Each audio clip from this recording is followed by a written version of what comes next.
Welcome to episode 28 of Echoes from the Arena. Today's episode is simply called The Invincibles. We are joined today with a buddy of mine, Dave. Um, Obviously, Dad is here as well. And we're going to, what do you got there? Got Timmy's, it Not says? Timmy's. Timmy Yes, well, Hortons. you can tell where he's from. Um, Hey? so we're going to talk about, I know we have had quite a bit of discussion on my favorite football team, Arsenal, European football. And Dave is even a bigger fan than I am, possibly even longer than I've been. And Dad, we've attempted to pull over from the dark side of Manchester United fan. So we'll see. It's why I made him move his camera down so that we can't see the damn Fine. That's Vodafone. Uh, oh, that's up there too. Yeah, yeah, it's right. right above your left shoulder. I But got an Arsenal jersey here. you do have an Arsenal jersey there, and you are wearing some Arsenal I have an gear, so we're going to Arsenal let it jersey. slide today. Yes. But when Dave stopped me if I'm incorrect on any of this, but this actually happened when we were in college. Correct, it did. But uh, in the history of the Premier League, and I don't know about the history of the top tier, um, this is the only team that has ever finished a season without losing a game. Unless you take Preston North End in 1886 that did it with 12 teams in the league. That's why the Invincibles were sort of like it was. We haven't done this. Nothing. No one's done this in over 100 years. 100 years, yeah. And at this level of talent. Correct. So I think we wanted to get started. I know we talked about talking about some of the formations and stuff, but I think we really need to talk about Arsene Wenger. And for those who are not familiar, he was the architect of this team. He's the architect of modern Arsenal. He's a dotted line architect to Emirates Stadium because, his teams helped pay for it. So tell me about Arsene. What I can tell you about Arsene is he much like everyone in soccer somehow has a weird backstory, right? Mhm. Arsenal was coming out of being, a George Graham 1-0 to the Arsenal, very defensive, minded approach. And it stopped sort of working in the early 90s, the original actual years of the Premier League, Yeah. when very physical, and the Arsenal just didn't have the bodies anymore more to do it. Tony Adams was towards the end of his career, and they needed to make a change. And so there was this manager who had been at Monaco briefly, and then was in the outposts of Japan managing. And in Really? '96, David Dean said, "We're going to hire Arsene Wenger as our next manager." And the London media sort of went crazy. They were like, "Who is this guy?" Nobody knew who he was. And the results, frankly, were somewhat immediate. The Gunners were very competitive in '97 and '98. They did have, some talent that had rolled in. Uh-huh. I actually fell in love with Arsenal because originally I was in love with the Dutch and Ajax in the early '90s. Mm. Netherlands made a nice showing at the '94 World Cup, I believe. It was the '98 World Cup. And I fell in love with Dennis Bergkamp. And Bergkamp then moved to a team called Arsenal. And I was like, that's a cool name. And so that's sort of how it started, right? Hold on. Can we stop for a second? Yeah. This might have been my subconscious because I remember I loved watching the Dutch because it was like they had these bright orange fucking jerseys, and I was Mhm. all of 10, 11 years old at the time. And I think, well, I have a Bergkamp jersey on, but sorry. I was trying to wonder where mine came from, and I had always Probably the assumed same it place. came from Probably the same place. probably the It's same always place. Berg. And then my dad's buddy got I had a JVC, the other JVC jersey with the crest right here. The slightly I don't know if it was earlier around the same time, but I'm sorry, continue. Dennis Bergkamp. That's a Yeah, great so segue. Wenger comes in, and so now Wenger has some luxuries. He's got Dennis Bergkamp to work with. He's got a young Nicolas Anelka who's completely immature but hell of a striker at that point. Hmm. Got another Dutch guy. He's got Mark Overmars. And he can start sort of putting these systems together, which have not been seen in this physical league to this point. And he's Hmm. always one piece short or this piece short. Eventually, he gets, a young French guy from Juventus named Thierry Henry, and the highlights start rolling and the trophies start rolling. There's a league FA double in there. And we're now getting into, the early 2000s, and the league is still physical. We're talking about what, Matt, you've maybe heard old English football referred to as, quote, prime Barclays, which is the tackles were hard, the refs were lenient, a lot of long ball. The ball itself was a little bit harder, it felt like.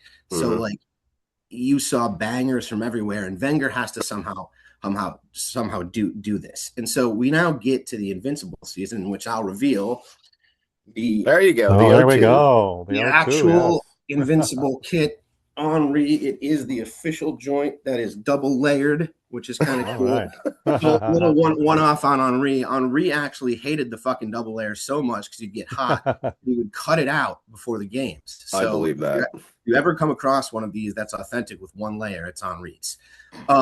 So now we get to sort of, Matt, where you were going with that sheet in the book of how this team worked, right? So again, we're thinking prime Barclays. We're thinking a lot of 4-4-2. Thinking real physical. How do you beat this? And I'm going to have to actually reference this. And let's just go, just for those who are not, diehard soccer fans, 4-4-2. What is a 4-4-2? 4 in the back, 4 in the midfield, left midfielder, and 2 up top. And you don't see that too often anymore, because in today's game, it doesn't work. The defenders are too dynamic, and they can choke off 2 strikers really, really, really easy. Although it did work for the Americans yesterday. That is true. And hey, Balogun. And it's funny that Thierry Henry said why it worked, and maybe let's touch on that later when we're talking about the World Cup, because he gave a perfect example of why Balogun was able to get open on that. Also an Arsenal guy, but yes, to Thierry Henry and the shape of Arsenal and its dynamic nature. So as we look at it sort of here on our little guide, it sets up as, in a way, a 4-4-2, but it is absolutely not. It is absolutely 4 at the back. You can really call it 3 in the middle if you decide to call Bergkamp an advanced midfielder. But Bergkamp wasn't just an advanced midfielder, because depending on the game, he could go up and play alongside Henry, or Henry could drop off to the left. That was for our listeners. I'm going to post this page on our Facebook page too, because I think this is pretty cool. Yeah, and in today's game, you might have your attacking midfielder. If you look at, say, a Liverpool, Wirtz does track back. He does track back a little bit. We didn't need Bergkamp to do that, because we were blessed in the center of the midfield with Patrick Vieira, and the guy who was invisible and yet everywhere at once, Gilberto Silva. Well, we need to get to Silva at a later point. But by having the structure, the spine of Vieira, Silva, Toure, and of course, Sol Campbell, who will need to get talked about. Who will also need to be talked about, but that is a stout and down the middle. And coming off the bench, you still had old George Graham Arsenal Martin Keown in the middle too. That then leads you to your fullbacks. Now, Lauren was never going to be a marauding left back like we see today. Like you would see today, like you'd see Roberto Carlos back then. So he balanced out that side because you had Henry so far ahead, and you had Freddie Ljungberg, who could also run in behind. Take that over to the right side, and then you get to a guy, of course, that we will also have to talk about, Cashley Cole. Cashley Cole. But at that point, he was a Haaland product. He wasn't even a prospect anymore. He was an absurd talent. And his overlapping ability, which we touched on earlier, which basically, for those that don't know, means rather than the fullback staying in his spot, he's going to run outside of the winger. Therefore, the winger has options to push across the middle of the other side, or push it back up to the corner to the fullback. And so having all that mobility up front, where basically all of the following, Ljungberg, Henry, Bergkamp, Pires, and Cole could act. Those were the front. And we haven't even talked about Pires yet. Not yet. I'm about to. So we talk about that as the front 5, and one of the front 5 is actually the right back. That's insane. That has Wenger DNA all over it. And frankly, even though Pep is a disciple of Cruyff, Pep, I think, that still part is that. Yep. I think that's you Wenger. look at like the Joao Cancelo role, right? He used to do the exact same thing. we get to Pires now. Let's talk about that. So Cole would overlap Pires, and Pires, I think the paper is right. He does get the ball often just over midfield. Now Pires, the way I like to describe him, it's like he'll put the defender on silk sheets, and then he's got the ability to light the bedroom on fire. I mean, the guy, he was a lot faster than he looked, probably because, he did have the greasy hair down to the shoulders. He had the greasy hair. He had a weird kind of goatee-ish French thing, late very 90s, French 2000s. 90s thing going on. If he could have walked out there in a tight sweatsuit, he would have. It would have 100%. So his role though was unique. People think of some highlights of Pires scoring some real beautiful outside the box goals, but it was a lot more than that. He was the initial focal point in the attack to get the ball to Bergkamp, or if the defense was closing on Bergkamp, to get it across to Ljungberg and Henry. So I don't know off the top of my head the amount of assists that Pires had. It may have been a lot of hockey assists, but he was so instrumental and probably the forgotten member of that attack. Bergkamp and Henry, obviously, we'll talk about here in a second. Ljungberg was the same way. Different kind of role on the left, more of a running in behind Henry. But Freddie was always great then receiving and cutting across the box and finishing. So a real interesting formation for the time. Could they get physical if they needed to? Of course they could. What team judging by their middle, their spine, right? But it was all sort of very fortuitous. And I think another thing that should maybe be talked about is that this had sort of been evolving over the last couple of years. And the Chelsea because they had already won. 2 years ago they had won, and the prior year actually we didn't mention this. Wenger had come out and said the year prior, "I believe we have a team enough to go unbeaten," which was obviously a shocking statement to make. You then go and you lose the league, very similar to things we've experienced recently. Mark Viduka he was good then on Leeds teams that were good. Beat us with the second last game of the season the year prior, and United took the title. So then to come out with this formation that has evolved and be able to Pires, by the way, had 8 assists that year, 14 goals. Whew, that's a nice contribution for the spot that he's in. It's that's insane. A real nice contribution. Well, if he gets you get the ball into Bergkamp and Henry, if they don't have a shot, you're going to get it back. So and so to have this, and where I was going to go was this team, this shape had evolved. They knew the structure. Chelsea, who had a great team that year, had some holdovers, but that was their first year of Abramovich with money, and had great players put into a system that they might not yet have been ready for. And I think this all worked out in 2003 just perfectly for Arsenal. Dad. Yes, I'm listening. Are you learning? I am learning big time. I wanted to ask Dave one question about. Okay, so this you might cover it down the road. But... And Dad, before you get into that, Dave's credentials. How long did you play soccer for? I started playing Clarence Soccer Club in '92. I played club all the way through my senior year at UVM. Oh wow! Then I'd stop playing. I play a little bit of pickup down here now. Never the best player, but I would always rate myself as having a very intelligent mind on the field and what to do. My temper was always a little bit of a problem as well. Weird. That's very like my hockey career. Yes, that's right. Cerebral, not very good, but I did have I could have a red streak. Dad, you were going to ask a question. Yeah, I was just going to ask Dave. Okay, regarding the offense that Wenger is beginning to run and it's evolving, how does that stress a defense? It's a really great question. It's a very good question. So what are you, a teacher or something? I guess so. when people talk about Arteta, they say that he coaches the freedom out of players, and they've got to be very system focused and always do this, that, and the other thing exactly right. Don't get me wrong, the Invincibles had structure, but Wenger allowed the attackers to play freedom with structure. And so when you have a talent pool of Ljungberg, Henry, Bergkamp, Pires, so on and so forth, you're not necessarily going to be running in a defined line of the defense. That a defense that is used to a 4-4-2 is going to be able to know where to cut off the passing lane, so on and so forth. If I'm a center back or a fullback and I've got to somehow mark Thierry Henry, and all of a sudden Bergkamp is in the same spot, I have a problem. I don't know who's over there. so on and so forth. And basically, if you can confuse a defense as to where in soccer, as to where their attention is supposed to be, they lost already, because someone will fill that gap that they're not looking at, and players of this quality will find the pass every time. And so you then have to do that again and again and again and again for 90 minutes. By the time you're at You 70, run them into the ground.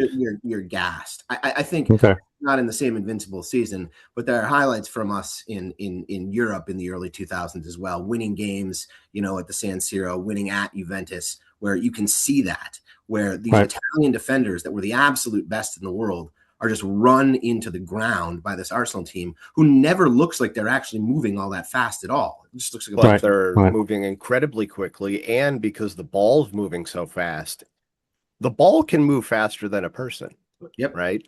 So they're putting it into space, and you're talking about guys like, when we talk about Pires, Bergkamp, and Henry, they have now played enough where they know where the other guy's going to be, or they have an idea where the other guy's going to be. And when you're at that talent level, sometimes you just have a sixth sense of where someone is going to be too. This is an interesting point, Matt. Speaking of Wenger, there's a good story that Henry tells that Wenger talked to him about, that he was having trouble connecting in this season with Bergkamp and Youngberg when he had the ball and was to release the pass. And he was blaming Youngberg, he was blaming Bergkamp, and Wenger basically said to him, Thierry, when Dennis passes you the ball and when Freddie passes you the ball, it's going to come in a little bit different from both of them, so you adjust yourself, right? And Henry was basically like, yes. And he's like, well, then when you release the ball to them, you have to know where they are going to be. And that was a big unlock. And that's when some of the goals started coming. Because it's worth noting, and maybe we touch on this when we get to the midfield, this was an unbeaten Arsenal team. This was not a dominant Arsenal team by any stretch of the imagination. Sure, there were games where they showed their quality, but there were also games that they had to grind out. There's 12 draws. I mean, this is a season of resilience, and those were not 12 draws that maybe we would have complained about in the last 3 years, where we, gave up a late goal and drew 1-1 and gave 2 points away. These were games where, like Portsmouth, they were down late and had to scrape a goal just to get that point. So while we can talk all we want, and we could for hours about the potent offense, it can't be noted without saying how much that midfield was able to keep these things together and allow us to come back by only being down a goal and not 3. So it's a very unique season in a number of rights. I just want to add something. Go ahead. I just want to add something on what Dave was saying. I think, especially Americans, when we see the word tie, okay, we're not that impressed.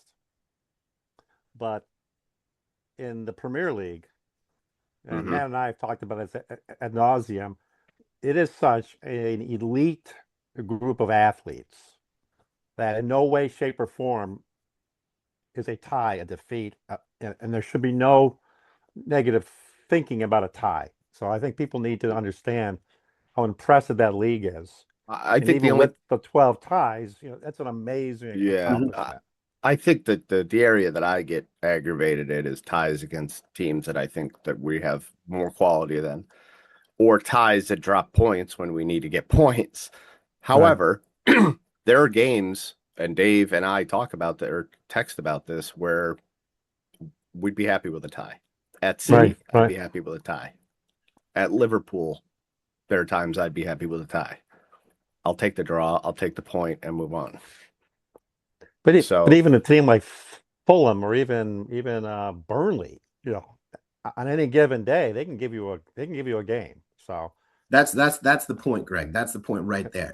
In today's Prem, a Burnley, those teams, because maybe you push too high and you open up space, they can hit you. These are, in fact, elite athletes. There's no bullshit world-class term. If you are playing in the Premier League as one of 11 guys, you are absolutely world-class and can do things no other person can dream of with the soccer ball. Exactly. So I go back to that prime Barclays comment then. That today is in an opener game. It's less physical. there are definitely points in draws that we had where we dropped points, or in wins where we were clearly the more athletically superior team and outran these tackles and fought through these tackles. But Birmingham City, teams like that, they're going to be hard games. We talked about Barkley get a draw there. The different Wanderers teams that were in the league that year, grinding out a 1-0 win. Yeah. I think there might have been a draw in there, 1-1. Yep. Or that Bolton team, which I never heard of, Bolton, but yeah. And they'll all of them can give you a game even then, and that was some grown ass man soccer, 100%. Speaking of grown ass man, do we want to talk about Manchester United with your dad here and those two teams and their pure unadulterated hate for each other, obviously culminating early in the season at the Battle of Old Trafford? Yep. I think that's where we start, because that's almost where it ended. Correct. Before we move to that, you did put something in the show notes here before, Dave, that I wanted to read, because I think it really condenses the thoughts that you'd had regarding the offense, though, is the beautiful and ruthlessness were not opposites. The beauty came from the speed and certainty of decisions. The ruthlessness came from repeating them before opponents could reset themselves. Yep. So the starting 11, we had Jens Lehmann in goal. Who, if you, by the way, watch the Invincibles doc on the Arsenal website, he is the most perfect, overconfident, condescending German you've ever seen. And he's hilarious too. But you had Kolo Toure, Ashley Cole, Patrick Vieira, Robert Pires, obviously Thierry Henry, Loren, Sol Campbell, Freddie Lundberg, Gilberto Silva, and Dennis Bergkamp as your starting 11 for most games. Which is an absurd lineup. Which is a very absurd lineup. So, and a lineup that had some talent on the bench to bring on. Yeah. Who else? The names that I do notice on there. Remember Reyes was mentioned in the information I got. Keon is important. I want to keep calling him out because this was his last season. Yeah, he was hanging him up. He had been with Arsenal Football Club. I watched the doc last night. I believe he was signed in 1982.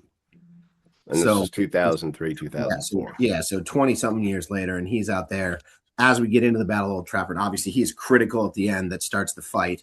So he was the backbone off the bench. I think it's worth noting, Matt, Adu on the bench. Adu was on the bench, and I was thinking Gleeshy. Yep. David Bentley is an interesting call out. Bentley, one appearance. Bentley, for what it is worth, a couple years later in a North London derby, scored an absolute worldie for Spurs against us from 50 yards on the volley. So kudos to him for that. Reyes obviously is just worth a quick mention. So him in midseason, I think it's often forgotten that he wasn't there the whole season. Just a midseason addition from Sevilla. He added a couple of goals. The following season, when the Invincible run was still going, we were playing Liverpool and down, and we had tied it up.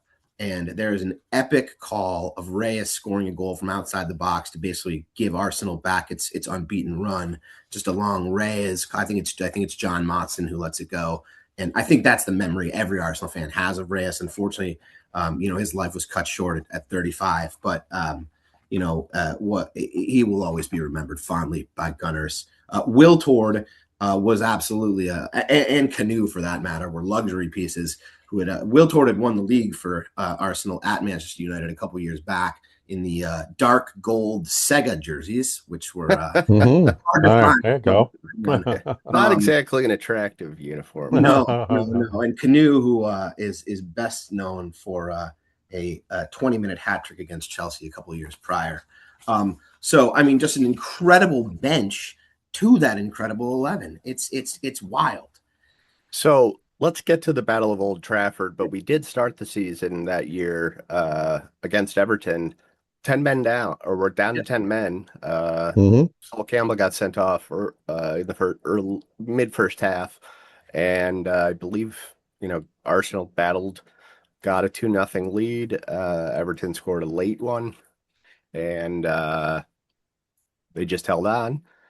So destroyed Middlesbrough, beat Aston Villa, beat City, tied Portsmouth, pulled a draw Portsmouth, and then game 6 we roll into Battle of Old Trafford.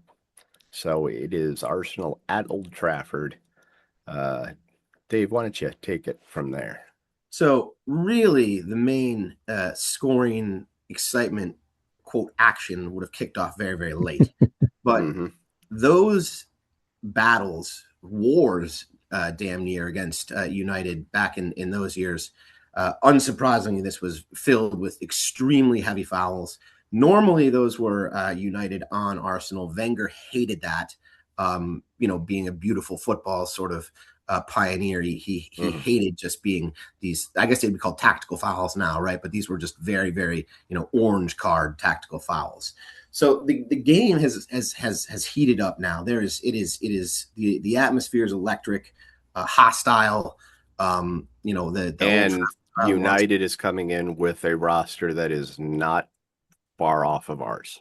They were the defending champions after our capitulation at Leeds. So yeah, they were stacked. I mean, this is a United team that had a young Cristiano Ronaldo on it, led by Van Nistelrooy, who at that point, I mean, there were few strikers better in the world than Ruud Van Nistelrooy. So it's definitely heated. There's some coming together after the whistle, and Vieira is unfortunately set off in the 81st minute. And that point, you probably think as an Arsenal fan, well, we're in for it now. United's gonna come. They're gonna give us everything they have without Vieira in there, and we're in trouble if we. I don't think anyone at that point's thinking of an unbeaten season, but you're thinking if you want to keep first in the league. You're in game 6. You just want to win the league. You really don't want to lose to your archest of rivals. Of that, well, I would argue that at that point, based on what Spurs were, that while that rivalry is always going to be what it is, that the United rivalry in the early 2000s was the biggest in soccer. So this thing continues. It's still physical. Again, it's electric and hostile, and we unfortunately concede a penalty right after 90 minutes. And it's Van Nistelrooy. Layman's in net. I mean, this is bad. This is as close to, even with a Courtois or a Neuer or a Donnarumma in there. If you put Haaland up, he's going to score. Like it is Gyökeres too, right? He's going to score. Like he is. And so everyone's crowding around the top of the box waiting for this to happen. And Van Nistelrooy, and given how the game was going, I don't fault him. He wanted to put that thing. He wanted to bury it. He wanted to put it through fucking Layman's head into the back of the net. And as someone that has played the game, it doesn't matter what the heat in the building is. A penalty is taken the same way every time. You have to approach it calm. You have to take the deep breath, and you just have to do what you're good at. If you do what Van Nistelrooy did and try to put it through the back of the face of the goalie in the back of the net, you run the risk of doing what exactly happened, which is he dented the bar, basically. He dented the bar, and knowing, now there's seconds left in the game. But yes, that ball's in play then. It was in play until Martin Cowan, who was very, very fired up, he's far shorter than Van Nistelrooy too, jumped up to talk shit in his face. His elbow landed on Van Nistelrooy's shoulder. Van Nistelrooy's credit, he sort of just tried to walk away. Like, he missed the penalty. He's upset. He's not going to fight anybody. And then comes the rest of the defense to surround Van Nistelrooy and talk shit and push. And here comes United. And that was all fun and well. And a couple of cards were given out. Somebody, I think it was Cowan, was suspended for 4 games. Ultimately, the reverse fixture later in the season was just a hard fouling game. There wasn't any sort of crazy stuff that I can remember, mainly because it was around the worst week of the season. But it certainly was a precursor to either the following season or the season after, Battle of Old Trafford 2, otherwise known as Pizzagate, when in the somebody threw a pizza, I believe it was Fabregas, was found out to be the culprit eventually, that hit Ferguson in the side of the head, and there was a huge brawl in the tunnel at Old Trafford again there. So these two teams didn't like each other, but more to the point, it was very lucky and critical to the season that ball hit the bar. So I'm gonna find some clips of the Battle of Old Trafford and post them in the show notes in I the have to do comment that. section Yes. after. I just want to really quickly talk about the United's notables. But Tim Howard's on that team, by the way. yep, he was. Yep. Yeah. Yeah. Rio Ferdinand, 25-year-old Rio Ferdinand. So, he's in his prime. Phil Neville. You had Roy Keane, Yeah. Roy Paul Keane. Scholes, Ryan Giggs, 19-year-old Ronaldo. Who was basically in his prime then. Yeah. Yeah. Ole Gunnar Solskjaer. There's a name. Ruud van Nistelrooy. So obviously there's a lot of talent on that side. Diego Forlan. Is he Argentinian? Uruguayan. Uruguayan. That 2004 Forlan, considering World Cup. He was amazing in Forlan was World ridiculous Cup. in 2010. Yeah, that Forlan was awesome. People forget how good he was, but he led United's line for a couple of years. Mm-hmm. So we survive. That's the right word. Arsenal survives that game. And what do you think the next kind of what's the flashpoint game would be? I would probably say, though I don't really recall anything notable about it, I think the result against Chelsea, 2-1 in Game 9, October 18th at Highbury, where Edu with an early goal. Henry obviously wins it late, but that was, I think that was very important for Wenger, if anybody, because I think Wenger was staring down a couple of things. He was staring down Abramovich's money, which could do anything.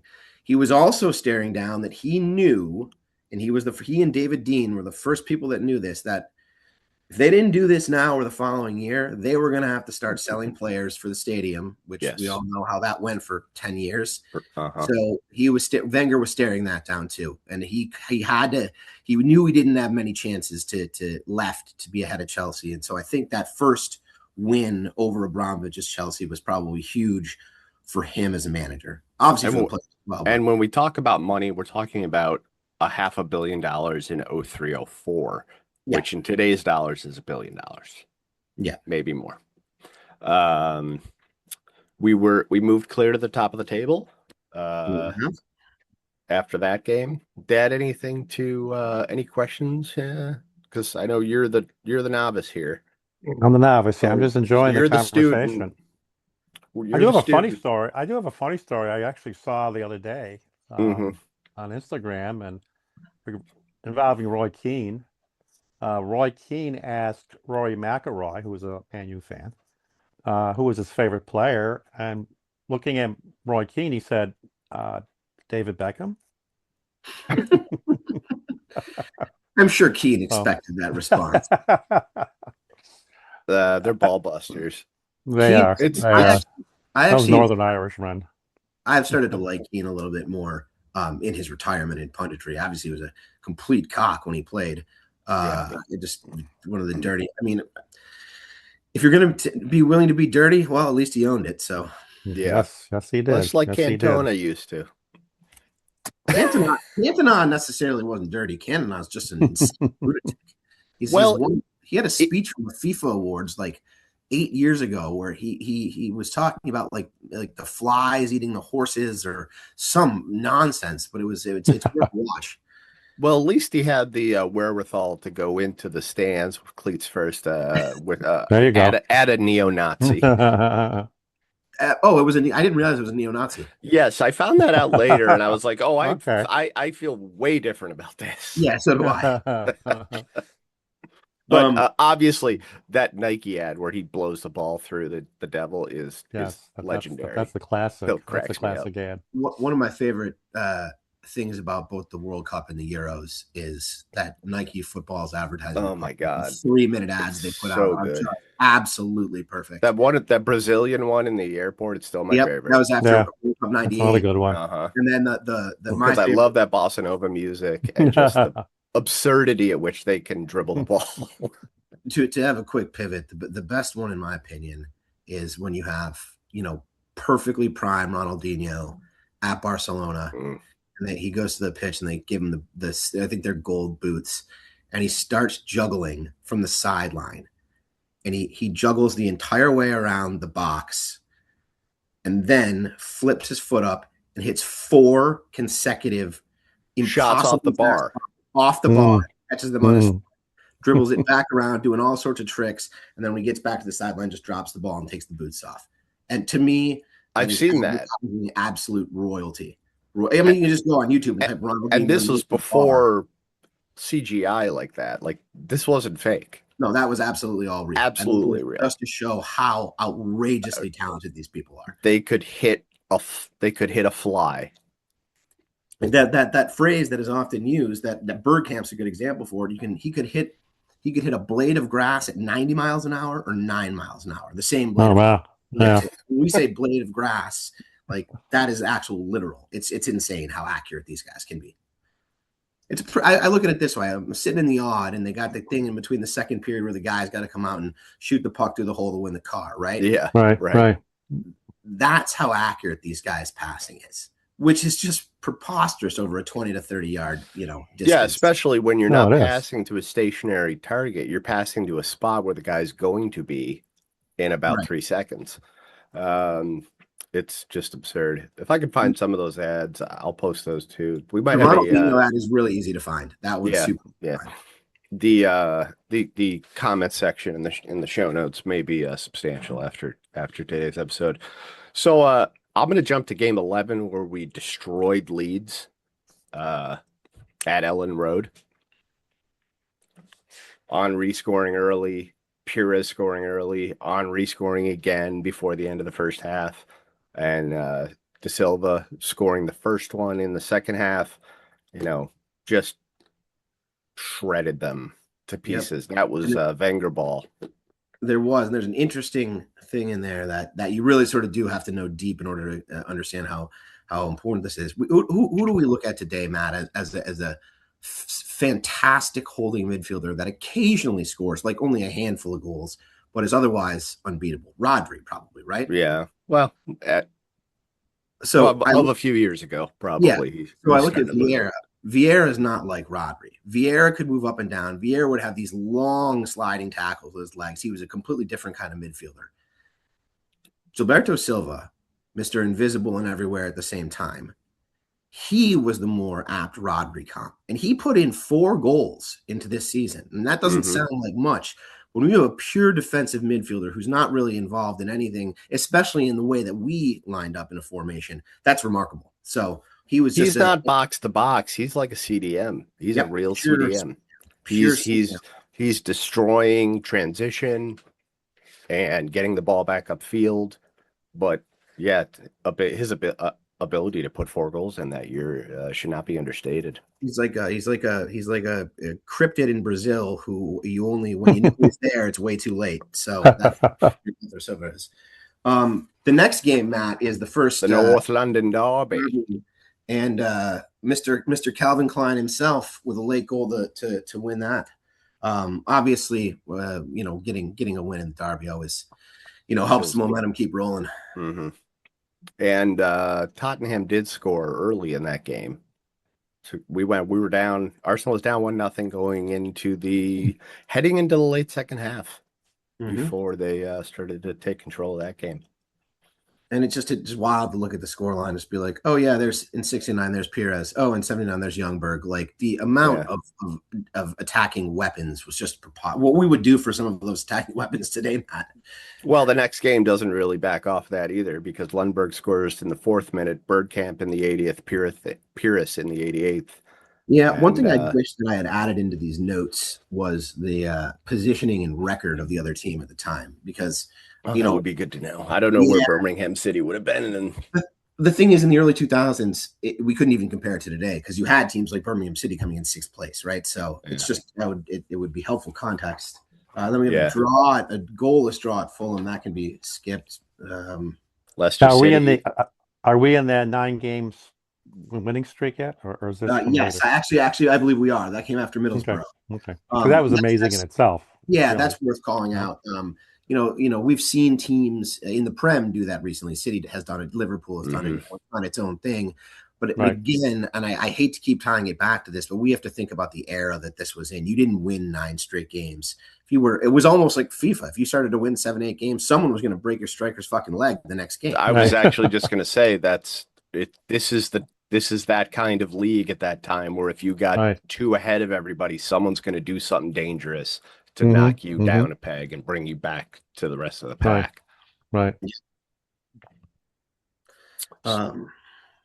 So I'm at we're game 15, draw at Leicester City, a win 1-0 to the Arsenal against the Blackburn Rovers. And Bolton, another draw. Wanderers, who Dad you've never heard of. Never heard of Bolton. Drew there. I have now. They scored late. Pires had a 57th minute goal, and Bolton scored late. And then we had a little bit of Henry magic against the Wolverhampton Wanderers. There was an own goal in there, and then Henry had 2. I don't believe this. Of course, there's a guy in 2003 on Wolves named Jody Craddock. I mean, that sounds like that sounds like a fake name. It's a fake name. This is an interesting oddity at the bottom of the page. Craddock's own goal was actually one of 4 own goals that Arsenal benefited had that year. Yeah. Remarkably similar to this year for us. So I'm going to bring us up to game 21, which is Middlesbrough. This is where the run begins. Yep. This is where the winning streak begins. This is the streak begins. Okay. A 4-1 win at Middlesbrough. So 3 days after Everton draw, Arsenal delivered what Wenger called one of their best performances of the season. Henry penalty opened the scoring. Then there was an own goal again, as we just mentioned. And then Pearson Lundberg completed the attacking spread after the interval. There was a late penalty against Arsenal. Game ended 4-1. But more importantly, it did begin the 9-game win streak. I want to pause here for a second because, Dave, I don't know if I told you this story. We did the Dad and I and my fiance Jen did the Emirates tour. Right, you told me you did some of that. And we had why does this name escape me right now? Who was Perry Groves? Perry Groves was our Perry Groves, nice. Perry Groves was our tour guide, and he was awesome. Actually, he was absolutely awesome. He was phenomenal. And he said that at the end of the season, Tony Adams kept saying that he was part of 2 teams that were undefeated because the only game that they lost in one of the previous seasons, he was in jail. I love it. Mr. Arsenal. He was in jail. So he didn't play that game, so he didn't lose it. I think that's probably a fair way to look at it. I guess so. He did have an undefeated season. He was a wild man. Groves was telling stories about him just off the field, and he was, I guess, quite a firecracker. Yeah, that was the days of hard drinking immediately following. Yes. To get hydration. Yes, they got to rehydrate themselves with some pints. And Dave, I don't know you if have Matt, a friend there. Yeah, he's joining us. There's Russell. Dave, I don't know if Matt mentioned this, but when we got to the Emirates for the tour, I kept smelling garlic. And I'm thinking, okay, did someone just have lunch, or is there an Italian restaurant? Is there an Italian restaurant in the vicinity that's cooking something with lots of garlic? So we go through the tunnel to get to the field, and we get to the field, and the smell is pronounced now. Okay. And they let us sit. That no one's allowed on the field, but they let us sit where the players sit. And it's because there's garlic cloves in the field. It keeps the slugs away. Okay. So the So I mean, field smells delicious. Like really delicious. so like when we're watching games on TV, all those players can smell is like sweat and garlic. Is like just Just about, nice yeah. Just garlic. about. And I they did not had know the, that. they That's had the awesome. huge UV lamps on there, so it was probably even making the garlic smell a little more pronounced, but you could smell it as soon as you walked in the facility. And we were up in the, remember, Matt, we were up in that We were box. up in the in And you could that still smell garlic way up we there. were up in the box, like the dignitary box where Beckham would sit, or Oh where yeah, yeah. the prime minister would sit, where they have the a replica of the Premier League trophy from this season, all in gold for the Invincibles, and you can smell it up there too. That's It was awesome. awesome. Just a I guess funny you side probably, note. if you go to the games, like regular, if you have season tickets, you probably get used to the smell, I would I assume. would imagine, Yeah, and yeah. I don't mind it at all because I freaking love. I'm No, it sorry, this is smells. going to be an explicit episode. I fucking love garlic. I mean, it is what it is.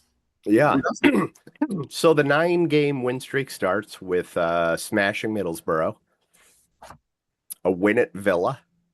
Is that at Villa? Yeah, it's at Villa Park. Henry with 2 more there. Then beating City at Highbury. Which is interesting because if you look at the scoring, Mm-hmm. Nicholas Anelka gets it close and then gets sent off. Anelka is a very interesting character. Yes. For those watching the, even though it's in French, the Anelka documentary is pretty good. He scored to make it 2-1 and then got sent off a minute later. That Do you know why? Was it from celebration, or was it 1 second. scored late and then was sent Doesn't off? say it. Doesn't say. Yeah. Knowing Anelka, that's the perfect line for him. He was talented, but just a little bit of a head case. 3-1 win at Molineux against Wolverhampton Wanderers. Bergkamp putting a goal in there. Henry with 1, Toure with 1. Yep. So 3-1 win there. A big one next at Highbury. Now that game, that victory established a new Premier League record for an unbeaten start to the season. Where that's game 24. Yep. This team's looking good. And then Henry goes at Highbury and gets his 100th goal. Gets his 100th goal at Highbury against Southampton. And then again, Chelsea. And then again, Chelsea. At the Bridge. Yeah, this is what we're talking about.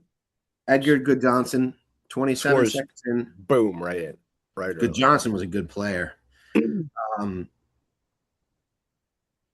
And then again, Arsenal against Chelsea. And this one, of course, in the middle of the run with where this season is going. It's at Stamford Bridge. It's at the Bridge. It's obviously huge.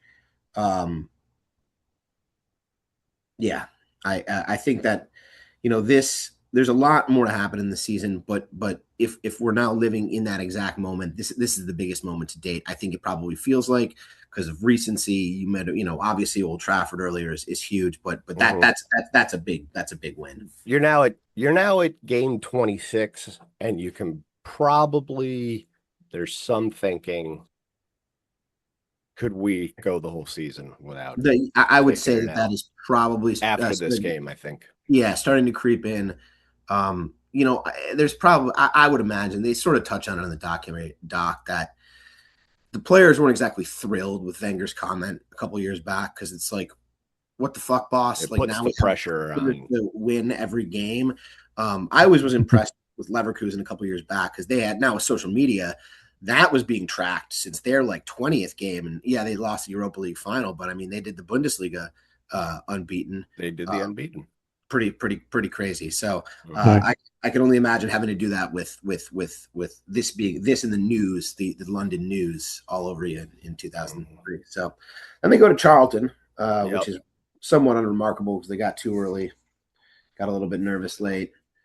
Blackburn again on the road, 2-0. Yeah, but I think it's interesting to note in the match to go back to something that we talked about earlier, which was this is a season of resilience, not necessarily of dominance all the time, right? And the first thing Blackburn made Arsenal labor, and that's what those teams would do. They're not going to come in here and run through us and win 4-0. You know, we're gonna cut off the spaces. We're gonna make it physical, and I would have to imagine that. You know, I don't remember everything so vividly now all these years later, but you know, we deal with the low block today. In a season where you're used to sort of having free roam and freedom and open lanes to be cut off, you know, that's going to be tricky when you're used to being free flowing. And I think the score line when the goals happen shows that is, you know, it went well into the second half before Henry scored to put them up 1-0 in the 57th, and then Pires kind of put the game away, not until the 87th minute. Then we move to the Bolton Wanderers again, and we are starting to get close to the critical moment in the season here.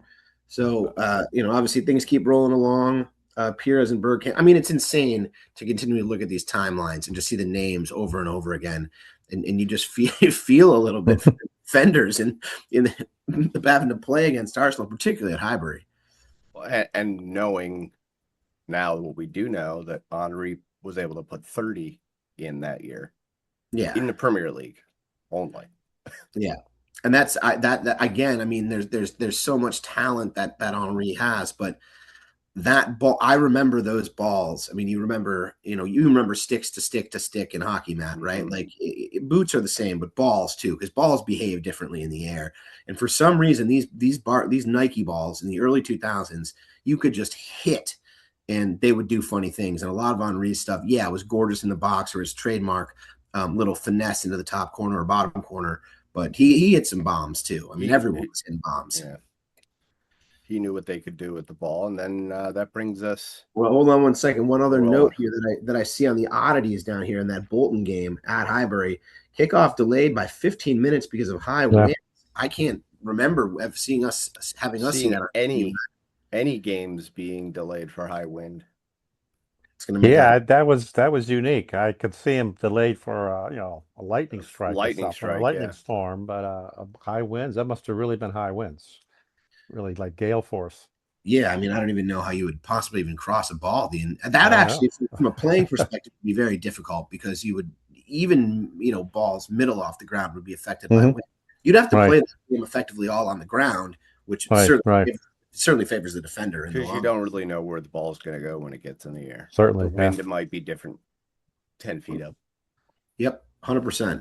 And then this isn't really now the worst week, but it's certainly a bit of a dark harbinger for both dark things to come and then maybe the good on the other side. So United again, this time at Highbury.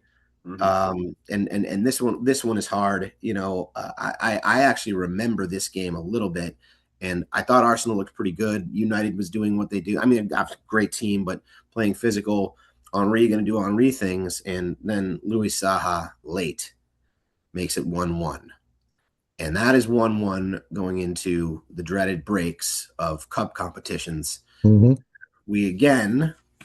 And I think the oddity in this one is interesting. A teenage Glichy started that game against United. Which could, I don't have the knowledge to know why. It could have been just regular rotation. Who knows? But Clichy, Arsenal Clichy was fairly good until he did his own sort of Cashley thing and went to City. But yeah, that was that's one that we probably wish we would have won. I mean, again, we didn't lose, so that is what it is. But but at this point on March 28th, 2004, Arsenal Football Club is in line for the Premier League, the FA Cup, and the Champions League for the first time ever. And then in 3 days, as anyone that watches football knows, that can all come tumbling down. Yeah. So we come off, a tough, a little bit of a deflating for sure draw against an arch rival in United. When you had a lead going into the 85th minute. Yep. And then again in the FA Cup. And forget the fact that United was good for a second. They obviously were. any sport you play somebody 3 times, it's hard to win 3. Those margins are going to get real fair game.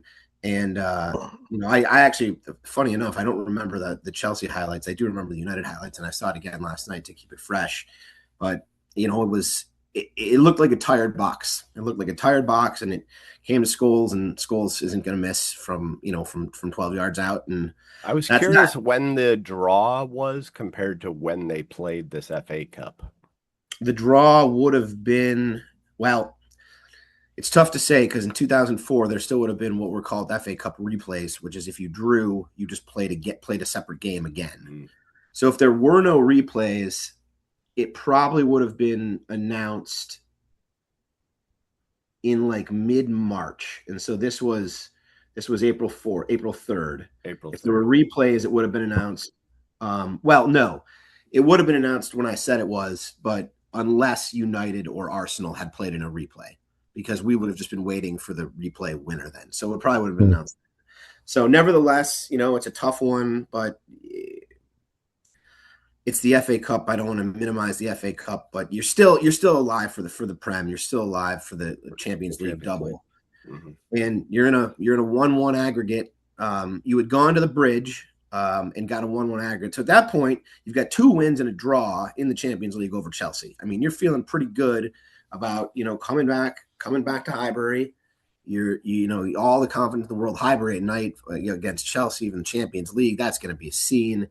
And Reyes starts the magic early. Lampard gets one right back after half. I mean, what are you going to say that we should have stopped Frank Lampard? I mean, he's Frank Lampard. He's a hell of a player, but we should have stopped in 87. The ball fell right to him. Was all of Wayne Bridge, and Chelsea saw the last couple of minutes out, and now you don't feel good. Now you've lost. You've lost the Champions League. Arguably at this point, what do you say? Do you say, Arsene, you made your comment, we're going unbeaten, or do you say we're going to lose 2 games, win the league, and we're going to win the Champions League? I don't know what I would do. You take the Champions League, but we have something that no other team has, and immortality, and it's a tough thing to say, but nevertheless, what of course needed to happen here was now you've got a league to worry about for 1.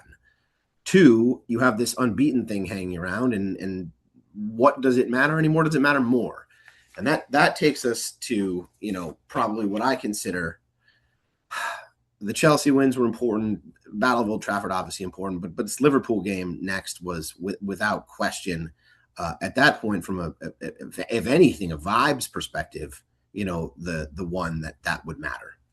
Matt, I don't know if you want to take it, but it was a not the best first half. No. Real early goal. And let in a real early goal, and that's Michael Owen in there too, right? Yep. So Henry ties it up. Henry obviously has a hat trick in this game. Henry was everywhere in this game. This is Henry's game, but it's not Henry's game because of his talent. It's Henry's game because of his leadership and setting a standard that everyone else had to follow. Owen, to your point, and that is still in form and in fit, Michael Owen. Give us the lead. And now we're down at the half. Now all this shit is happening, and we're down into the second half. You've just lost 2 games in different venues. And then Martin Keown does something. And I didn't know this until I saw the doc last night. Keown goes to Wenger, which apparently nobody does at the half, and goes, "Boss, I'd like to say some words." Now, again, this is Keown's last season. He's an Arsenal servant for life. Of course he's going to let him talk. And apparently Keown took the paint off the walls. And Henry got with him, and it's like, let's go. You're going to follow me, and you come out of that dressing room. It's not the bottlers that we've been called recently, but it's not going to be great if you drop 2 competitions. Then all of a sudden, the Leeds memories of last year and Mark Viduka come back. You're down at Liverpool. I mean, you're at home at least, but you're down to Liverpool, and that's not great. And Pires then comes out, right after half and levels it, which starts to build the roof coming off. And then literally a minute later, takes the lead, and then puts it to bed 20 minutes later. And that was probably the loudest that Highbury was during that season. That saved I mean, we've lived it, Matt. You know, there's Arsenal anxiety. That's a real thing. And the whole fan base seems to collapse on each other. And, you know, wins like that. That's why the particularly when Crystal we were trying Palace to game was so strange, is I'm watching a game that I actually don't care what happens because we already won the fucking league. Yeah, indeed. So back on track with Liverpool, and then a very short turnaround time to go up to St. James's Park, which, you know, Is not an easy place to play. it doesn't matter what form Newcastle are in. St. James is it's just dark, daunting. I will give them credit for this. The black and the gray in the stadium makes it very, very. I mean, the Raiders should play in a stadium similar to that, right? It's super daunting. So to come out of there just 0-0, you know, take it. And the turnaround you had mentioned, less than 2 full days from the game. Yeah, they don't do that anymore. They don't do that anymore in 48 hours. Well, they couldn't. If you had 48-hour game times in today's amount of games, you would have dead players everywhere. You'd have injuries everywhere. So now with the league to play for, but you know you're 24-0-9 in the league. You know you're in pretty good shape. You get one more to go. Get a little revenge against Leeds from the year prior, and you blow their doors off. They did just that at Highbury. It wasn't even close. Another Henry with 4 in that game. Pires opened the scoring, and then it was the Henry show. Yep. Just only 1 pen for him on that. He had 3 open play goals. I do so. The first Arsenal that I can really remember watching a ton of, like regularly, at Signify, we did have a satellite feed, so we could actually get soccer games, which was cool. And I just remember watching Henry play, and it didn't make any sense to me. He looked like a video game character playing in real life, and the things he could do, the I won't say irrational confidence, just it was more of audacity to simply try things, and they would go in. I can't say that I've seen a better pure finishing talent, maybe outside of Ronaldo Nazario, excluding Messi and Ronaldo, than Henry. Just the things he could do, and his pace, just preposterous. For that era too, just athleticism that you weren't seeing. Yes, absolutely, adjusted, because I mean the biggest crime is that he never won a Ballon d'Or. That's criminal. That Pavel led that when he should have. But I know you could have that guy not.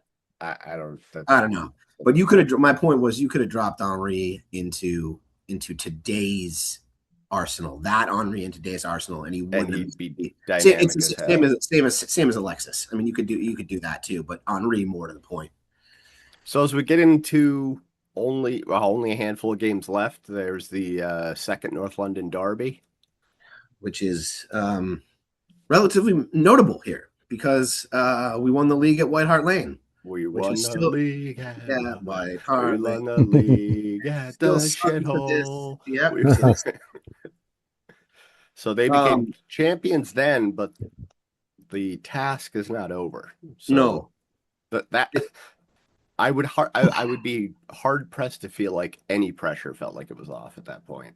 I would arguably feel that more pressure was on. Yeah. One note about the win at White Hart Lane was Vieira opened the scoring 3 minutes in, which he didn't hit the back of the net that much. That wasn't his job. To get Patrick to start the title procession is great. And as you noted, Matt, the pressure then becomes on, and it gets ugly. Mm-hmm. So we had a 0-0 draw against Birmingham City at Highbury, so at home. Then Portsmouth at Fratton Park. Which, if you recall back to about an hour ago when we were talking about Portsmouth early in the season, we were surprised because Portsmouth came and nicked one from us late, and we said, oh, well, there's a draw, right? Yeah. Well, again, here at Fratton Park, and now we are only playing for unbeaten. So to go down, good old Yakubu. There's a name. Yakubu. Yeah, Yakubu, that's right. Yakubu gives Pompey the lead. And then I think this is really his first quote moment for Arsenal. And again, his run was too short with Arsenal, but Reyes, the little comet, just banging one in to save it.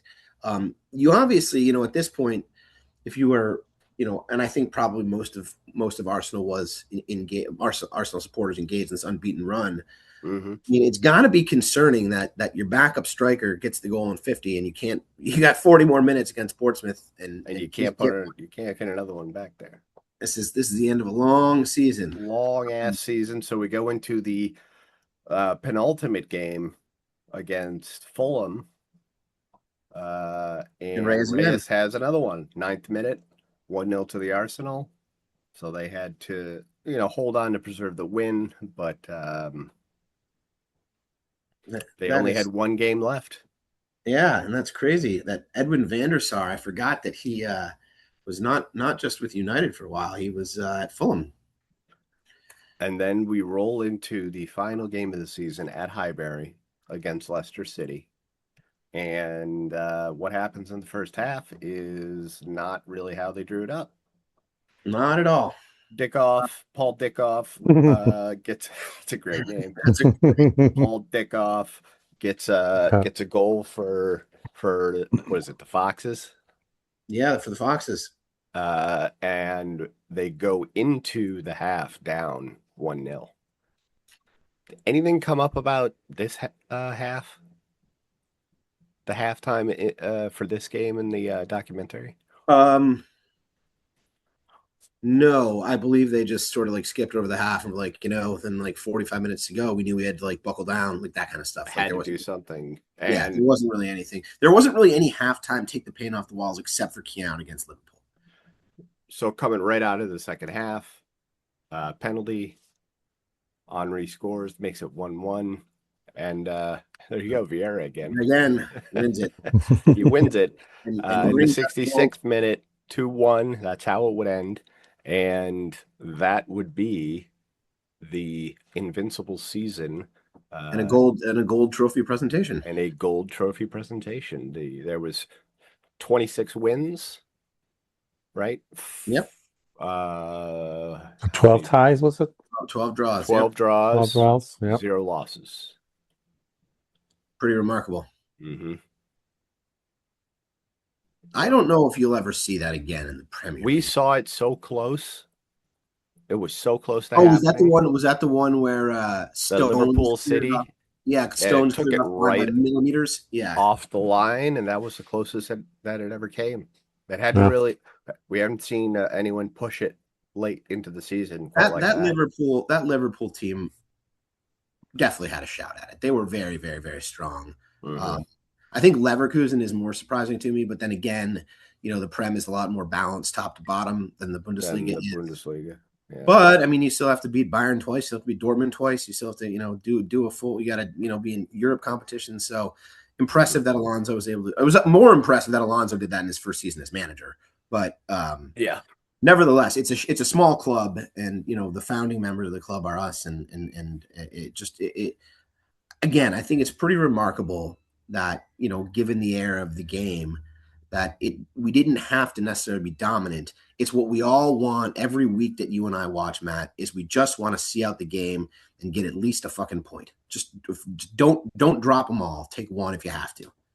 And I'd like to see some entertainment in there. Yeah, too. That's what. Give me some pretty goals, and we don't see that too much now. But to be honest, the other teams aren't giving that as an option. Yep. If they're parking the bus. That's why we play well in Europe. This is because they open it up wide open. Yeah. Also, what I said at the beginning with Arteta, like Arteta does, I love Arteta obviously, but he does coach the freedom, sort of like Pep coaches the freedom out of players a little bit to fit a system. I think even towards the tail end of our banter years, or maybe technically the start of our banter years, like 15, 16 through 20, when Wenger was still there were still some absolutely sumptuous goals that were being scored. Yeah, because he had Ozil still, he had those midfield creators and the 1-2 passes, and our offense is a little static these days. You get the ball out wide. Saka's going to try to cut in. Trossard's going to try to get to the top of the box. You're going to cross it in. I mean, I do miss football like this. Well, I'm hoping that our move for some offensive talent will unlock some different options I think that's right. I think down the left side. Yeah, the defense is pretty set up now. He knows. We definitely do not need to be buying any new defenders. So maybe a right back. Yeah, but I would like to at least see us play defensively like we did in the Invincible season, which was ruthless and tough and exactly how we are right now, and get a little bit of that free flowing attack. You know, it was much like I said earlier, like Cruyff revolutionized the game in one way. Wenger is certainly equally of revolutionary, you know, in his own path. So, and that season ended with 73 goals for, 26 against. 26 against probably could have been better, right? I mean, we saw some late goals in games that we were winning handily. Nobody ever will come close to Chelsea's record. I firmly believe that, of whatever it was, 13 or 14 goals conceded in a season. That's insane. That was early Mourinho ball, where that's where he, you know, he still parked the bus at that point. But I don't care. I mean, he won the trophies that year by not giving up goals, which is usually how you win games. So and I think what did we give up this year? 28. Sorry, what was that, Matt? What did we give up this year? 28. Yeah, something like that. So less than 30. Yeah. I mean, so defensively, I guess you have a pretty good comp. You have league is different now. Yeah, you have the Arsenal attacking talent of the Invincible season, and this team you probably score far more. So are they playing the same? Are they playing the same amount of games now? 38. They're playing the same amount of games in the Premier League. Same size. In the league, yeah. But there's I was talking about the Premier League. Yeah, but at the same time, there's now more international breaks. FIFA's added more international competitions. They added the Club World Cup every 4 years. You also have the Carabao Cup in England. You got the FA Cup. You got the Champions League games. They've expanded that sort of league phase. The league phase there has been expanded. Yeah, and there's a lot more. Just like you're playing 8 Champions League, or was it 6 Champions League games at least? Yeah, at least. So the legs. I mean, the game was. I think part of it is the game was more physical back then because they could afford to be more physical. Now they can't even risk their own people. Can't even risk their own guys getting hurt in a tackle. So right.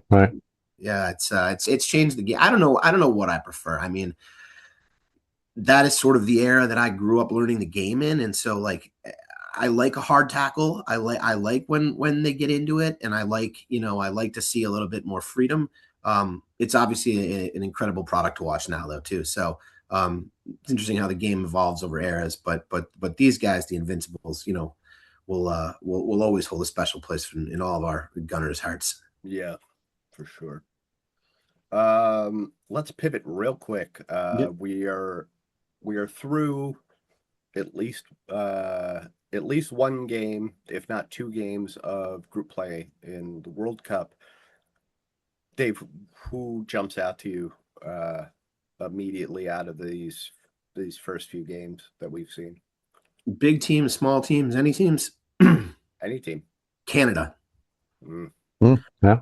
Canada. So I'll say this. The U.S. has looked very good against Paraguay, and for the first half against Australia, I said, we don't look like a CONCACAF team. We look European. Like a European team, and we texted. Canada looks like a high-end European team right now. They look really freaking good. I mean, yes, is the atmosphere in the U.S. fantastic? Sure. What BC place was the other night for that game against Qatar, and I get that it was Qatar, but people can say us, it was Paraguay, right? So it is what it is. You play who you play. It was exceptional. It was exceptional, and the product deserved it. I think that though Jesse Marsh has taken some criticism for his belting out of O Canada and this and that, he's a phenomenal coach. He's the perfect coach for Team Canada, and what he has done there in 2.5 seasons to make them look like they actually do belong is pretty crazy. I think the fun thing about the World Cup so far has been, there was a lot of, especially from European comments and whatnot on social media, that there's gonna be a terrible World Cup. You got to cancel it. It's in America. And then the fans come over and realize that, forget our government. We're a pretty fun country to hang out in. And the Scots in particular have obviously taken that to the next level. That to a different level. Did you see the clip out of Fenway last night, Matt? No, I know that they bought a ton of tickets for. So they bought a ton of tickets. The Red Sox produced a limited edition just for the game, blue jersey with a Scottish flag on it. And there's the clip is all of Fenway is singing "I Would Walk 500 Miles" at full tilt Yeah, while yeah. going. It was I'll have to awesome. check that. I'll have to check that out. So I was good. I was talking to my daughter on Thursday night, I think it was, and she was actually at Fenway that day. No She went kidding. with one of the she went with one of the insurance companies, takes them to games periodically, and there were tons of Scots there that game. And Nice. they would sing, like they would continue to sing a song even after the music stopped. They They were apparently actually playing ball, so it was quite they apparently walked from some, I don't remember where they were at, but the whole right. Tartan army like marched Yeah. through the streets of Boston to Fenway and then immediately started drinking again. It was an incredible Yes, scene. yes. According to Adri, they drank the Sam Adams dry. I've heard that too, that they So drank Boston they're Dry. yeah, They drank the it was plane dry amazing. on the way over. They drank the plane dry on the way over. Yes. They had no alcohol left on the plane. I was telling my daughter, could you imagine the Tartan Army getting together with the Bills Mafia? That would Oh be my God, quite a party. Perfect. there was a video, just some guys on their phone who were driving up to Foxborough, and somewhere in Rhode Island, some guys had set up like a tailgating spot, right? So they pulled Right. over, didn't know what the hell it was. Why are these people all here? And then the Scots realized what tailgating was, with like free beer and this and that. And they're just, this is madness. And they were like, we should bring this back home. And I'm watching the thing thinking, I'm like, no, you absolutely should not tailgate Rangers. Yeah, that's No, true. Rangers that would be a good games, idea. that would be a lot of tack That would be hammers and, that would be a lot of security risks. collapsible batons. The would U.S. have the to U.S. be has looked good, I'd say, though. They look very good. Without Pulisic the other night, still being able to find the result. I went with, if we can't beat Australia without Pulisic, we probably can't beat them with it, and that's unacceptable. So I'll take it as a nice recipe for Christian. We don't really have to do anything against Turkey except not get hurt. I don't think it could have been better. And again, the way we have played, I got to give Pochettino a lot of credit. This isn't his biggest achievement. Taking Spurs to the Champions League final is his biggest achievement, without question. But they looked like shit for 2 years in friendlies. And I guess maybe it's all the main dudes. I think it's a part. Yeah, I think a part of that is just they don't never have all their best players together. And now they do. And if you look up and down the roster, there's some pretty big clubs there that these guys play. I'm thinking Dest specifically. Yep. He's playing for PSV, but he's owned by Barca, but he might end up in Bayern Munich. Like, if those teams are looking for that player, then this guy has some goods. Yeah. I mean, there's so many of those guys too. I mean, fine, the big ones, Pulisic, McKennie, whatever. But I mean, like Malik Tillman is playing in Europe. He is good. Tillman had a great game the other night. Jedi Robinson is, in my opinion, and I could get panned for this, but in the top 7 to 10 fullbacks in the world, without question. He's really good. I'm kind of surprised he's still at Fulham. I bet he's on good wages. Yeah, probably. He has to be. But he locks Saka down pretty regularly. He's outstanding. And, Tyler Adams being, Bournemouth strong season from Bournemouth with a team that probably shouldn't have, just based on name recognition, finished where they did. And he was a big part of that. So, I've been impressed with the U.S. Game. The English team's defense concerns me. Not that Croatia's a pushover, but still. Why is Gahey not starting that game instead of Stones? I don't know. The weird thing is, so with the English national team, I pay attention because of the Arsenal guys, right? Yeah. But I also like seeing England fail in a way.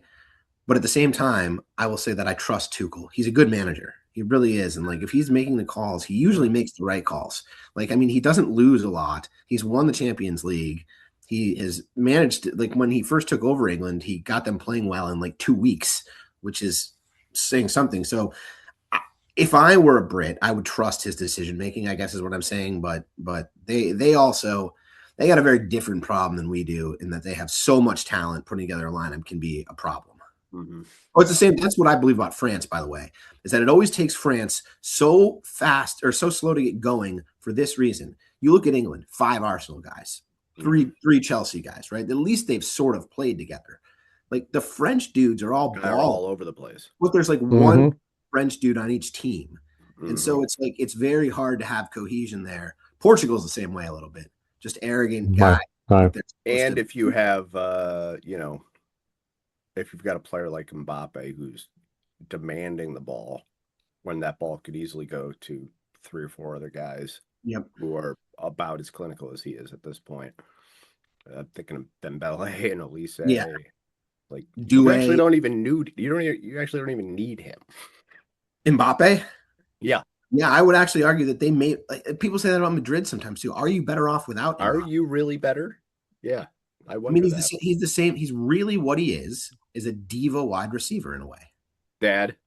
That's what we call him. Did I not say that the other day? You said the same thing. Exactly. He's just definitely like a diva. He's just like a prima donna wide receiver. Definitely get him the ball, he stays happy. He doesn't get the ball, even if you win, he's gonna bitch. I don't have any idea how Madrid play with Vinny and him, who are both diva wide receivers, trying to pass to each other. I can't figure that out. There is I could player that like you don't. If you think that you're the better one, you just don't pass. It's very selfish offensive play, but the best selfish players, that's how they operate. Is I'm the Henri, I'll hit that shot, right? Right. I would not want to coach that. I mean, Greg, you're a coach. I mean, that's got to be a horrible situation. Well, it's a terrible situation because well, it's hard. You don't want to destroy confidence, but you also that confidence is bordering on arrogance. That's why I was fine with Zlatan's comment regarding arrogance. No, the arrogance is really only from one player. The team is not arrogant. Mbappe is arrogant. The rest, it's confidence. Yeah, Dave, I was telling Matt when Lalas made that dumbass statement about arrogance, I'm thinking to myself, well, culturally, the French are flamboyant. Right. There's a difference. And that's just the way they are. And it's not that I don't see arrogance there. I see flamboyance. I see what you say. I see they're kind of loose cannons because they're all over the place, but they are very good. They're a very skilled team. But, I also think that there is, though, a part of them, depending on who the opponent is, that can turn their brain into second gear and just be like, exactly. You can't do that. You can't do that in the World Cup because France is fine. France is playing for France, but Curacao is playing for a whole, 150,000 people that are jumping up and down at the same time, right? So the audacity to make that comment when you were 2 seats away from possibly the greatest French player ever. That's what I was saying. That's arrogant. You might want to watch about saying that because he's sitting right there. I was so pleased to see him not on that main broadcast yesterday. And did you see all that video, Dave?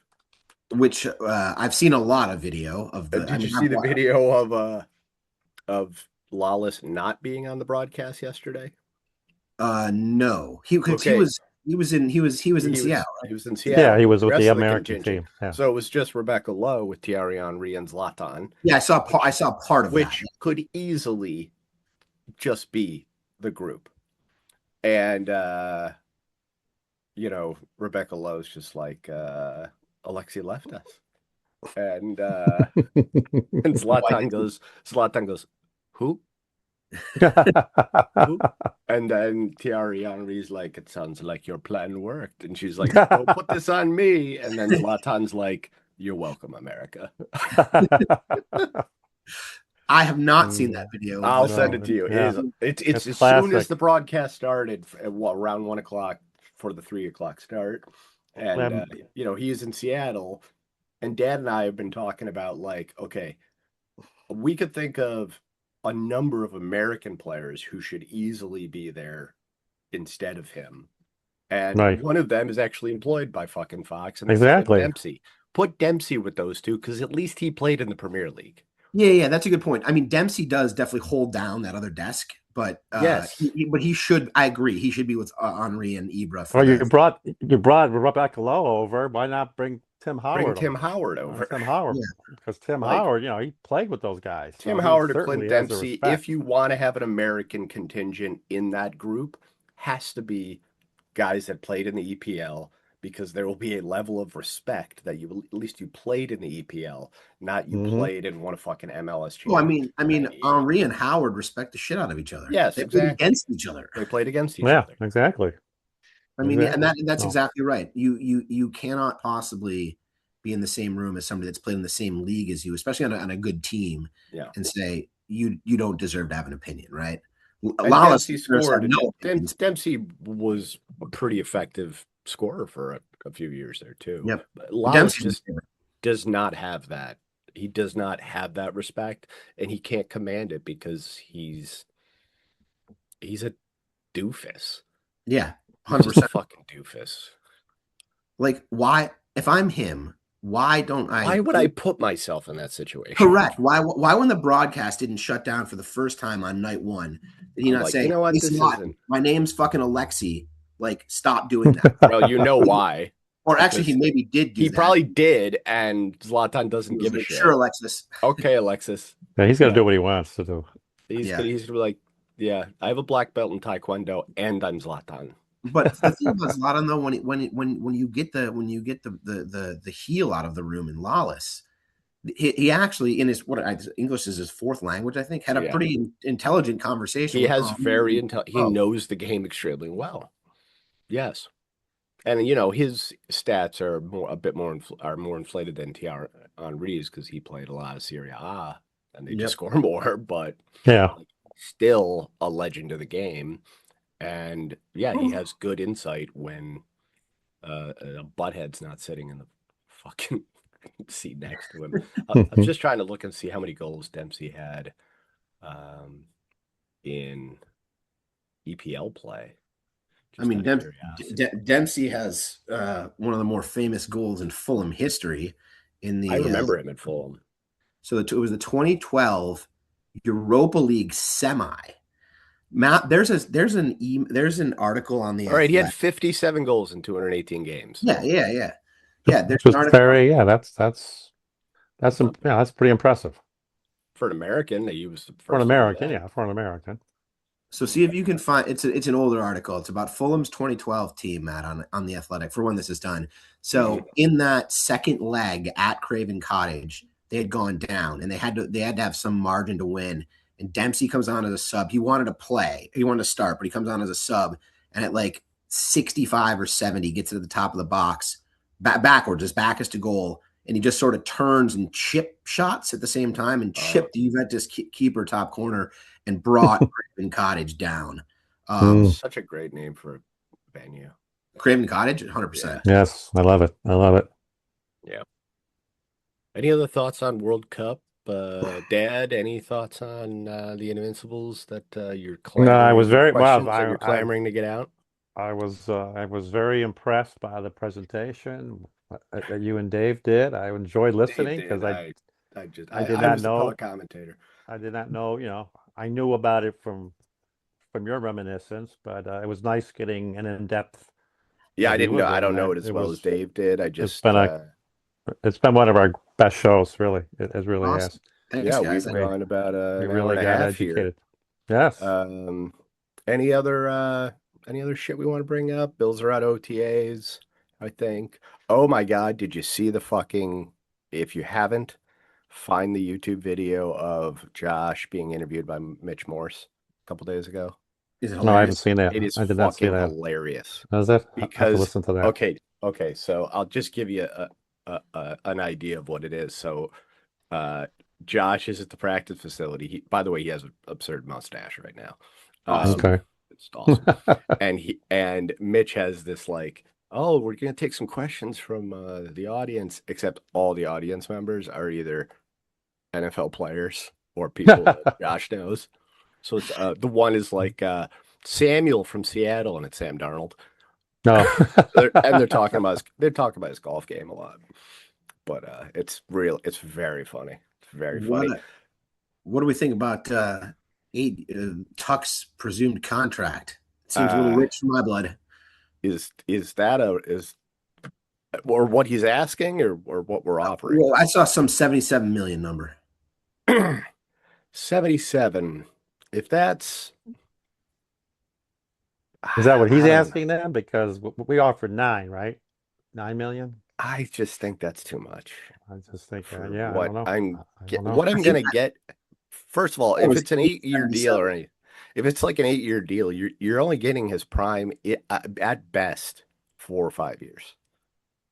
So the I, back end of that deal is going to be ugly as shit. yeah, I don't think that's a good deal for us at all. I would rather focus that money on Benson, 100%.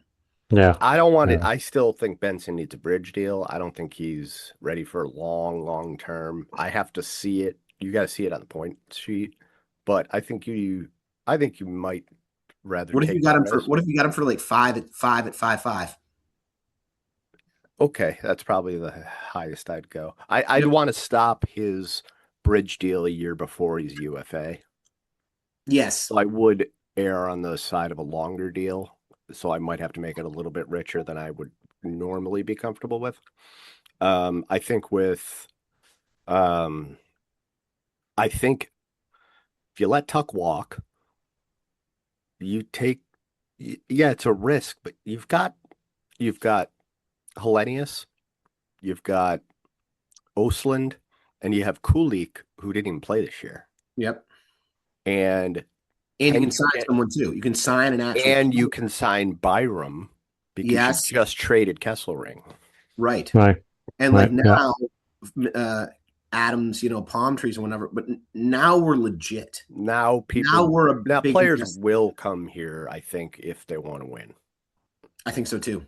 I So I do think think we need to look at the goaltending market, though.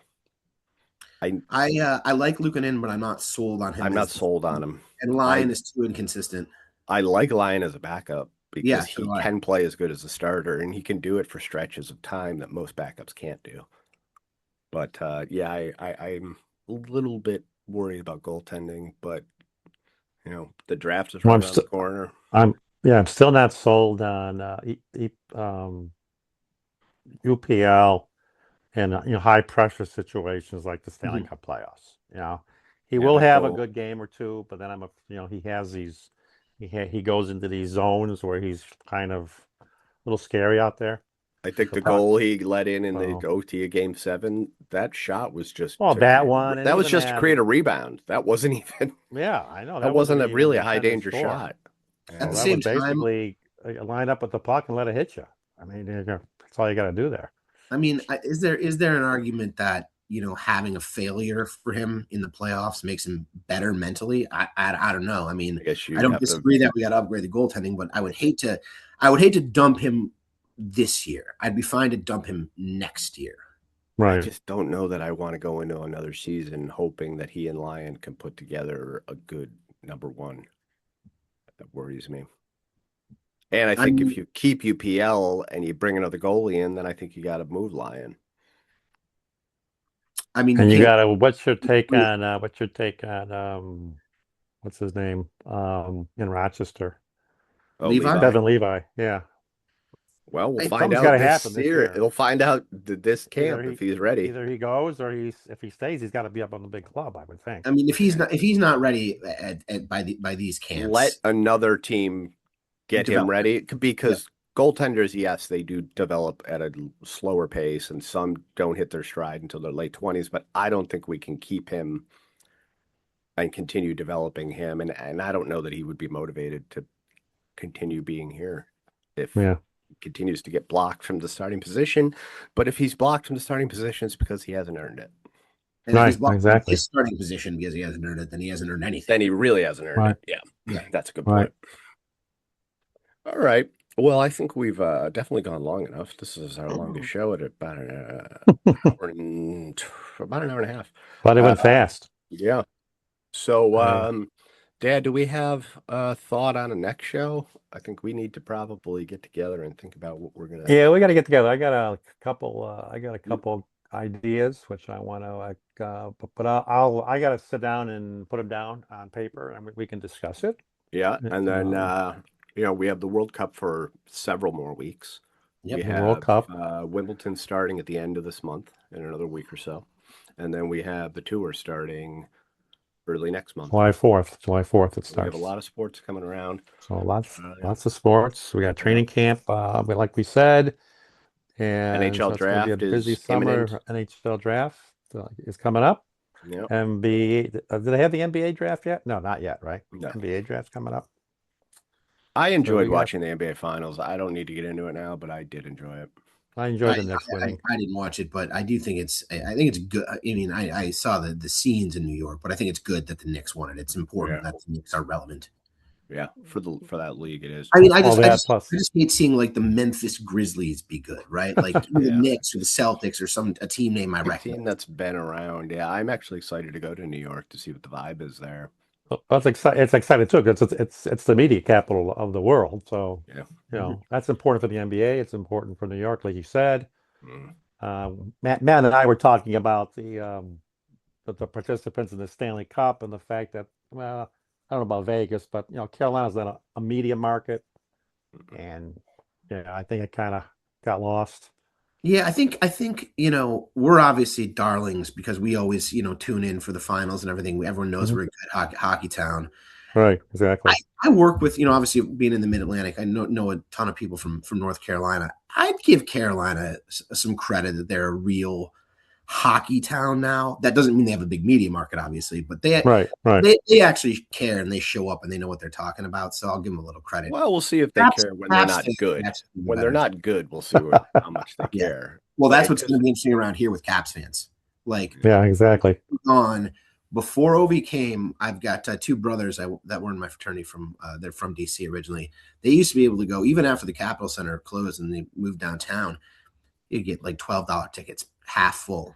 Then after Ovi, those $12 tickets were $120 tickets, right? Yeah. So what happens now? I mean, the Caps are rebuilding. They're mediocre at best, and they're going to not have. They don't really have Ovi now. I mean, I've seen him recently. He's a shell of what he used to be. I mean, still got a great shot, but other than that, walking on the ice, right? So we'll see if this stays a hockey market or if it'll go back to what it were, because it for a long time it definitely wasn't. You'd go out, and I get that I live in Arlington, but the other rich Arlingtonians would go out and be like, oh, we'll go to this event and see what it's like on a Friday, and they'd be like, what's ice? Like, oh, what is this ice hockey? They're running around with knives on their feet. To go to listen to. And funny. obviously that was the loudest of any time they got the puck was the loudest shoots I've ever heard in a building, because they just did not understand. So they're better now. They've shown up and learned how to. I guess a generation of kids have grown up with a good team. It might take a little while to see maybe a decrease in hockey playing, because when there's a big player like that gets kids involved, but you're going to see it in the fandom, I think, probably, as far as how many people are in the building. They've actually put a decent infrastructure down here. They've got an iceplex in the Ballston part of Arlington. That's like it's basically in a mall parking garage, but it's like 2 levels of 2 different rinks. That's where the Caps practice, and then they have a lot of like youth hockey stuff that goes there. So youth hockey is doing actually fairly well down in this part of the country. That's like the Harbor Center here. Yeah, exactly. Multi-storied ice rinks. So, all right, gentlemen, this is a great show. Okay, David, thanks for joining us.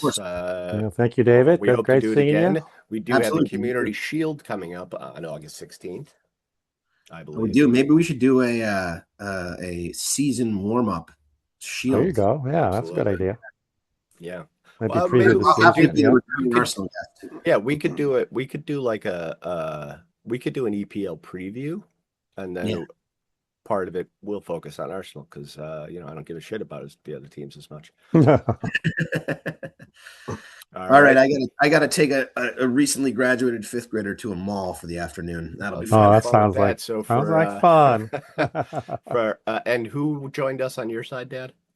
Was that Ozzy? Russell was here for a bit, so he has left the set. So for David, Greg, Russell, yes, I am Matt, and this has been Echoes from the Arena. Thanks for joining us. You can check us out on Apple Podcasts as well as Podbean, and please check the Facebook page for the show notes and copious amount of links that I'm about to leave. So, good evening. Sounds good.